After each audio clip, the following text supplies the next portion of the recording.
pasukan yang mungkin rasa agak jauh untuk mengejar top 8. Kurang-kurangnya mereka memendekkan sedikit perjalanan untuk mereka berada di last chance nanti. Kalau mereka terlalu jauh, tak dapatkan poin yang banyak pada hari ini, esok last chance perjuangan mereka lebih sukar. Jadi semua pasukan yang bermain pada hari ini langsung tidak ada yang boleh tarik handbrake. Semua kena all in, semua kena tunjukkan prestasi mereka yang sebenar.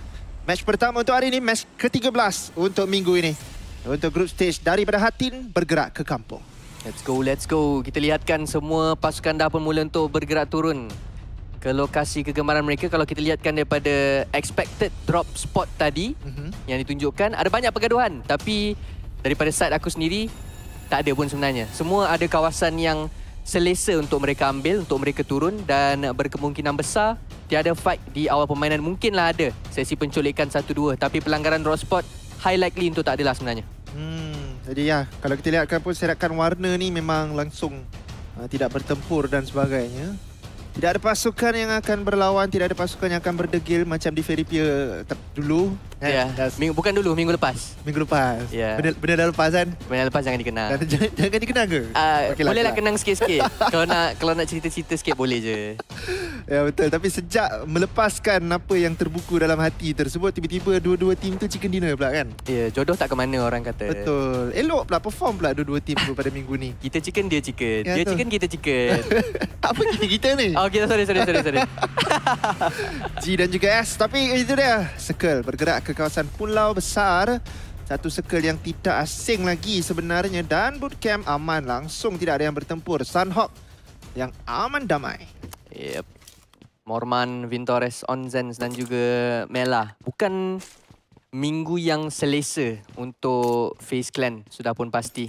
Nak tengok daripada minggu yang lalu pun, agak kurang sebenarnya untuk permulaan bagi group stage. Masuk ke dalam last chance, baru boleh nampak sedikit demi sedikit FaZe Clan yang kita kenali bagaimana mereka dapatkan tempat yang kedua pada musim lalu untuk PMSL. Mencari rentak lagi, kita boleh katakan. Ya betul, ingat lagi perkara tersebut. Apa yang berlaku? Alter Ego mendapatkan snipes. First blood nampak gayanya untuk Alter Ego. Dan nampaknya Alter Ego dah pun menjangkakan akan ada pergerakan daripada Geek Fam di kawasan tersebut, menyebabkan mereka menghantar satu orang untuk mengawal pergerakan snipe. Dan ramalan tersebut tepat daripada Rosemary. Tapi sebenarnya Rosemary dah buat benda ni lama lah. Ya. Daripada zaman PA Lut Hatin pun dia orang buat macam ni lah. Betul. Kerap kali benda ni dilakukan oleh Rosemary. Dan kalau kita lihat pun di kawasan Camp Alpha, kawasan pulau tersebut, ada 2 tim je yang drop situ. Ya. So, salah satu pasti sedang memerhatikan satu sama lain. Tak banyak tim-tim lain. Diorang ada 2 orang saja kat kawasan pulau tu. Jadi, satu inisiatif yang baik daripada Rosemary untuk mendapatkan first blood untuk pusingan kali ni. Ya betul. Haji Snipe dijatuhkan. Haji. Tapi style lah penampilan dia sekarang. Dengan janggut sikit kan. Hmm. Dengan pakai macam kopiah tu kan. Oh itu dia. Aduh Haji. Aduh Ji. Tak, masalahnya Rosemary ni peluru dia 23/0. Maksudnya dia loot sikit, dia terus lepas situ. Dia tahu Snipe akan lalu. Betul. Memang satu study lah daripada Rosemary. Jadi tak hairan untuk kita lihat kenapa tim dia tak perform. Kalau tim dia tak perform, dia masih lagi dapat damage dan juga kill yang sangat tinggi. Orang kata dia ni macam memang sangat ajaib lah. Dari celah mana entah dia dapat kill ni. Tapi inilah sebab dia study dekat mana rotation. Dan dia dapatkan orang-orang yang mungkin tak menjangkakan langsung dia ada di situ. Ya, manakala untuk STX memerhatikan pemain-pemain daripada pasukan Bigatron Red Aliens waktu ini yang berada dekat kawasan compound tersebut. Awal mereka bergerak keluar, mereka loot daripada kawasan rumah L, set up untuk FaZe Clan, tapi kali ini lebih tertumpu untuk dapatkan kawasan circle terlebih dahulu. Mereka di tangan ke-15 waktu ini, satu prestasi yang bukan mereka jangkakan langsung setelah satu, kita boleh kata gameplay yang sangat-sangat garang untuk Super Sunday tempoh hari. Dengan hanya 1 digit sahaja untuk placement points dan selebihnya elimination points yang meletakkan mereka berada di dalam top 5. Ya betul. Itu satu gaya gameplay yang terkenal sebelum ni pada PMGC, iaitu tim apa tu? PMGC Champions apa? IAC. Ya. Mempentingkan elimination, tapi semestinya dia datang dengan risiko yang sangat tinggi. Betul. Anda mungkin boleh dijatuhkan dengan sangat awal tanpa sebarang penyingkiran. Tapi rewardnya juga ataupun benda-benda yang baiknya juga adalah anda boleh mendapatkan kill yang juga banyak. Ini dia daripada NKT. Pasukan PMNC daripada Thailand menunjukkan gameplay yang juga baik pada minggu lepas. Tapi pada minggu ini, Walaupun agak baik juga, mereka berada di tangga yang ke-12. Baiklah juga kan. Betul. Baru 6 game. Tangga ke-12 dengan 47 poin. Saing-saing Alter Ego, saing-saing Face. Jadi bukanlah tak baik. Tapi kalau dibandingkan dengan minggu lepas, minggu ni kurang sedikit. Mungkin minggu lepas diorang all in. Di peringkat ni kan, peringkat group stage ni. Ataupun peringkat Liga yang bukan last chance dan juga Super Sunday. Ya. Yeah. Tapi mereka tak berjaya untuk all in di Super Sunday. Mungkin mereka nak tarik handbrake sikit, tenang sikit dan kemudian Super Sunday baru buat betul-betul. Ya, dan ada kemungkinan besar juga sebenarnya ini adalah newcomers luck. Ya. Orang baru, fresh, masih aku nak lagi. Cakap diorang luck lah. Tak adalah nak cakap diorang luck. Tapi minggu satu tu terlampau OP. Dia macam mengejutkan kenapa minggu ni lain rupanya. Tapi ya, tim-tim daripada Thailand ni, diorang ni penuh dengan kejutan kan. Ya. Akan Thailand pada waktunya. Jadi untuk PMSL kali ni tak nampak lagi lah buat waktu ini. Cuma mungkin daripada VPE yang masih nampak konsisten. Manakala yang lain ada waktu-waktu tertentu yang diorang boleh go eksplosif. Boom, dapat 2 chicken dinner ataupun dapatkan berbelas-belas mata singkir. Tapi untuk konsisten tu, kebanyakan pasukan bukan saja daripada Thailand, Malaysia, Indonesia sendiri pun mahupun Vietnam tak nampak lagi konsisten yang secara terus kecuali untuk Void. Ya, betul. Void ni sebenarnya apa benda yang diorang buat lah? Tak tahulah. Orang kata Zeta tu. Dia Zeta kan nama dia? Zeta ya, yang 11 skill. Antara punca lah kenapa Void tiba-tiba naik. Melonjak kau-kau daripada prestasi sebelum-sebelumnya. Jadi kita akan lihat kan adakah mereka akan masih lagi konsisten juga di Super Sunday. Kerana performance mereka sekarang ini nampak seakan-akan mudah untuk mereka menjuarai pun kalau boleh. Tapi Rocky keretanya bocor tayarnya. Adik Luke dapatkan seorang daripada NKT. Satu player yang dikatakan king. Cik, tak habis sikit. Tak habis kan. Ni Mamat ni. Ini kalau adik Luke king dia apa? Dia kata dia pawn lah. Oh, dia pawn. Pawn lah. Yalah macam tu Jim. Awak power juga. Itu. Semalam dia yang antara yang mendapatkan chicken dinner. Tapi Mie akan bermain. Wow. Ini kejutan. Kejutan demi kejutan. Tapi welcome to PMSL. Ya. Mie, siapa sangka kan? Sebab bila aku borak dengan Creed VIP, tak ada pun ura-ura yang diorang nak cakap, oh mungkin Mie akan main esok, mungkin Mie akan main lusa ataupun macam mana. Tapi tak ada angin, tak ada ribut. Kita dah melihatkan semua pemain daripada Creed VIP, kita boleh katakan, sudah pun beraksi. Sekejap, siapa yang tak main? Iron Pro. Ciwi, Mie. Iron Pro dan Putra. Atas Voki tu siapa? Atas Voki, Iron Pro lah tu. Itu Iron Pro. Itu Iron Pro. Maksudnya Putra dan juga Newbies. Ya.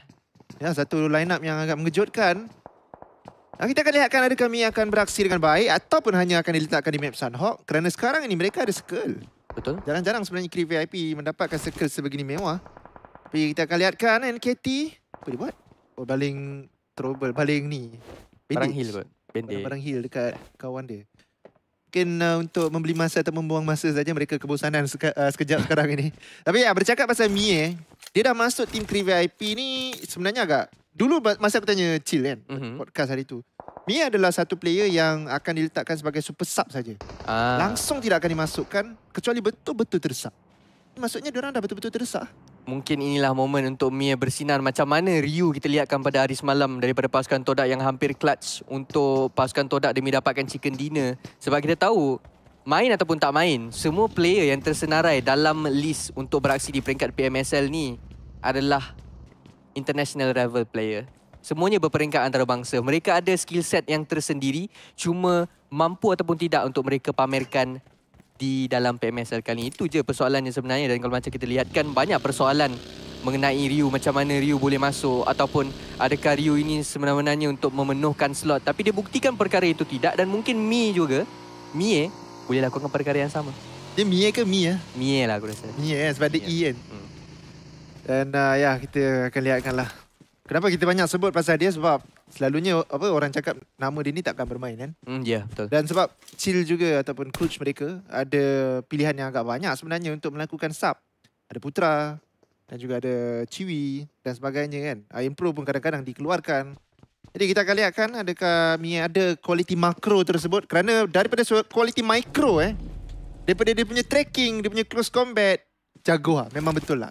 Tapi makro ni daripada segi berfikir gaya tournament tu, itu kita tak tahu sama ada dia ada level C ataupun tidak.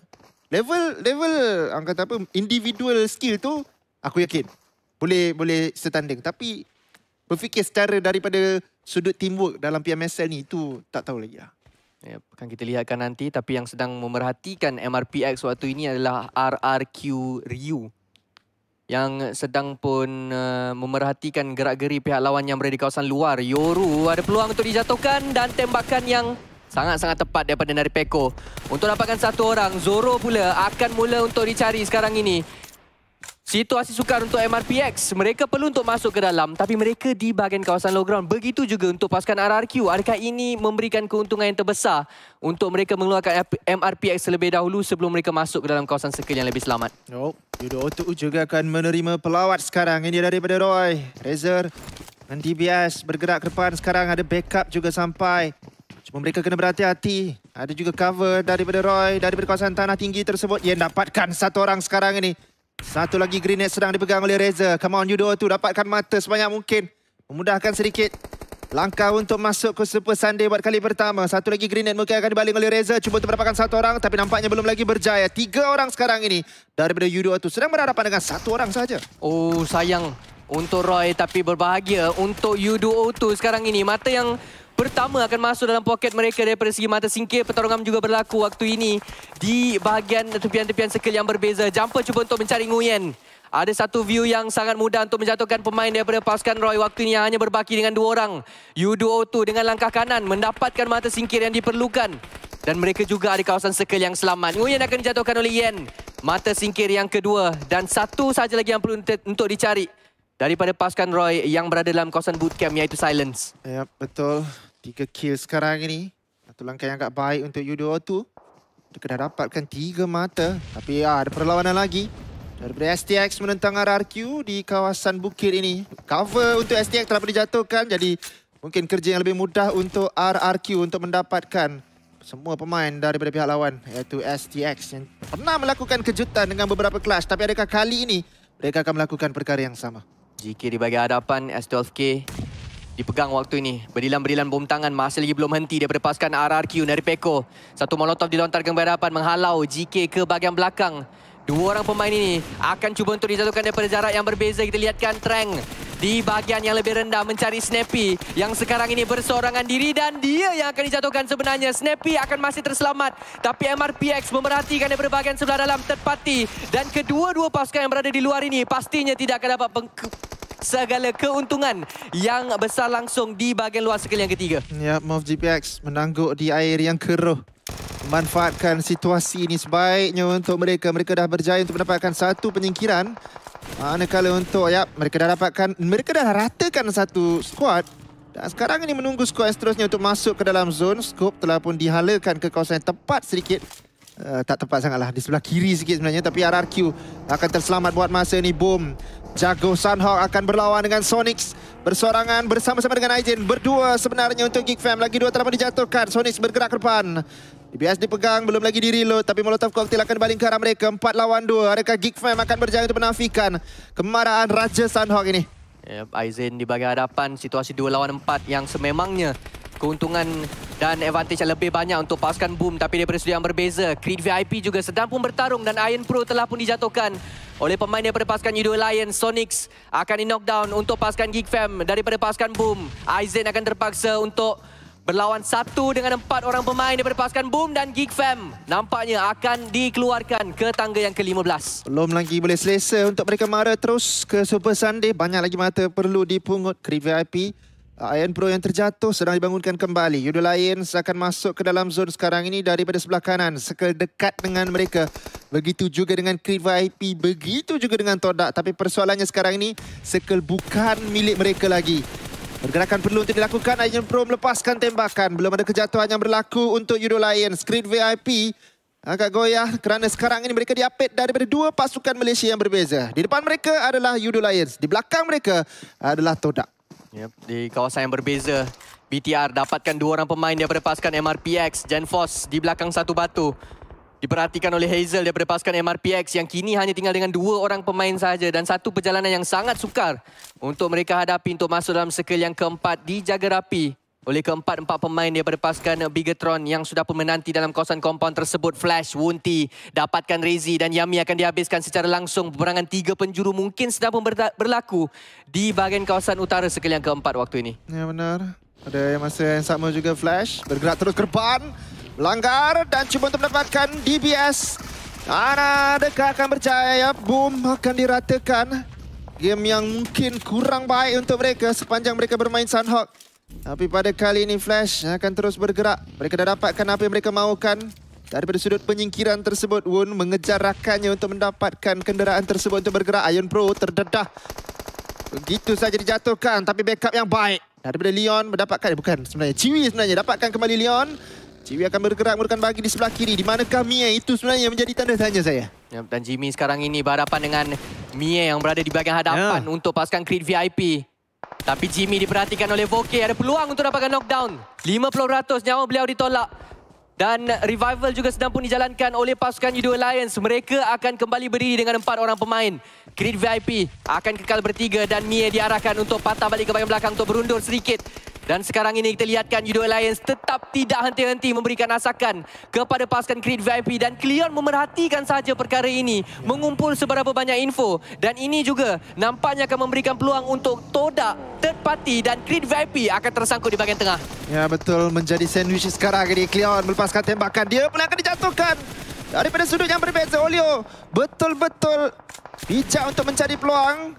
Kejatuhan itu akan diterjemahkan menjadi 1 kill. Todak sekarang ini daripada 4 tukar menjadi 2 saja. 1 third party yang tidak menjadi. Yudo Alliance melepaskan tembakan. Ada batu sekarang ini untuk digunakan. Dan Todak, 2 daripada mereka telah pun jatuh. Ya betul, 1 orang saja lagi tinggal untuk Todak. Ya, keuntungan yang paling besar sekarang ini dikutip oleh pasukan Yudo Alliance dengan adanya 4 kill yang bakal menjadi 5. Setelah klub menghantar pulang Iftar ke lobi, 1 lagi pemain tinggal untuk Todak iaitu Tam sekarang ini yang berada dalam kawasan compound. Mereka ada kawasan circle. Yudo Alliance ada info ini juga sebenarnya dan berkemungkinan besar Tam boleh dilanggar oleh Yudo Alliance ataupun Yudo Alliance akan menyerang NKT yang duduk sangat-sangat rapat antara satu sama lain. Ya betul, tapi risiko yang lebih tinggi mungkin kalau mereka menyerang NKT. Flash dapatkan 1 orang, Okta di kawasan yang mungkin agak jauh. Mudah untuk diselamatkan kembali. Ini adalah circle yang ke-5. Tidak boleh bermain healing. Bukan meta lama, ini meta baru. Jadi perlawanan perlu untuk dilaksanakan sebaik mungkin. Tembakan dilepaskan daripada Yang. Tapi dia dijatuhkan kembali oleh Rosemary. Yang rendah untuk Rosemary juga. Dia juga akhirnya akan dijatuhkan. Kedudukannya terlalu terbuka. Gosu dapatkan Rosemary. Dan sekarang ini Alter Ego pula dalam perjalanan untuk pulang ke lobi. Semuanya hanya meninggalkan 1 orang saja lagi. Advantage kau untuk Flash. Split yang betul-betul cantik berpaskan Flash. Tapi waktu ini FaZe Clan datang untuk mencari Alter Ego yang telah pun dijatuhkan 2 oleh pasukan Flash sebentar tadi. Informasi diterima dan Alva berada di luar circle yang ke-5. Berapa banyak first aid yang dia ada, kita tak tahu lagi. Belum dapat kita lihatkan. Tapi waktu ini, segala knockdown yang didapati oleh pasukan Flash diambil kill mereka oleh pasukan FaZe Clan. Dan itu dia, Alter Ego ditundukkan ke tangga yang ke-11. Yap, sayang sekali Flash jadi pembantu saja. Tapi BTR sekarang ini akan berlawan dengan Yudo O2. Lapar dengan 1 grenade. Tarikan ini baik. Masak juga baik. 2 orang mungkin akan dijatuhkan. Tidak, Yan masih lagi belum berjaya untuk dijatuhkan. Sekarang ini Lapar tarik 1 lagi grenade. Yan kena heal tapi dia tak sempat lagi. Lapar terusnya bergerak ke depan. Abi berjaya untuk dijatuhkan tapi jumper dapatkan Lapar kembali. Satanya rendah tapi tembakan dari belakang pula. Tiba sekarang ini kepada Yan. 2 saja lagi yang tinggal untuk Yudo O2. Mereka ada 3 kill. Mereka mahu untuk mendapatkan lebih banyak kill tetapi agak sukar bertempur dengan BTR yang ada kelebihan high ground sekarang ini dan juga manpower. Tapi ada 1 tembakan daripada Reza berjaya dapatkan Satar. Last guy nampak gayanya tetapi Zuxi berjaya untuk menjatuhkan Yudo O2 juga. Sayang untuk O2, tapi good effort daripada mereka untuk melanggar pasukan Bigatron. Terlampau baik memegang kawasan mereka dengan cemerlang. Manakala untuk FaZe Clan waktu ini akan rotate ke bahagian kawasan yang lebih rendah. Olio akan dijatuhkan oleh NKT. Nampaknya pertarungan sudah pun bertembung di antara kedua-dua pasukan ini. Sayang untuk Yudo Alliance. 2 telah pun berjaya untuk ditundukkan oleh pasukan NKT. Mr. Joe akan terus cuba untuk melarikan diri. Tapi Mr. Joe akan dijatuhkan oleh Leons. Dan terus dihabiskan serta-merta. Masih lagi situasi yang adil. 3 lawan 3. Tapi satu daripada mereka iaitu Olio perlu untuk diangkat dengan pantas. Manakala untuk Jimmy sekarang yang cuba untuk masuk ke bahagian dalam. Banyak damage yang diterima daripada pihak lawan yang tembak beliau daripada jarak yang lebih jauh. Tapi sekarang ini 3 pemain NKT yang berhadapan dengan beliau. Jimmy berhadapan dengan Iso dan sekarang ini dah tembakan DBS yang tepat daripada Jimmy berjaya untuk menjatuhkan satu orang daripada NKT.